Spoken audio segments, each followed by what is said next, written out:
Welcome to Andy Walker Construction Company YouTube channel. We will guide you how to do point of new bricks. What is the materials needed?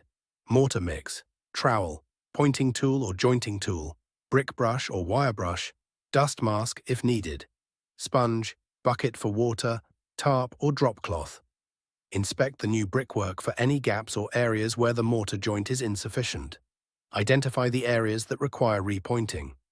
After applying the mortar, use a pointing tool or jointing tool to smooth and shape the mortar joint. This step is crucial for achieving a neat finish and ensuring water resistance. Remove any excess mortar from the brick surface with the trowel. Use a damp sponge to wipe off any excess mortar on the brick faces. Be gentle to avoid displacing the mortar you just applied. Once the mortar has cured, inspect the joints for uniformity and quality. Address any areas that may need touch-ups or additional mortar. Repointing new bricks not only enhances the appearance of the masonry, but also helps maintain the integrity of the structure. If you need more guidance or have specific questions about your project, feel free to ask. Thanks for watching our channel.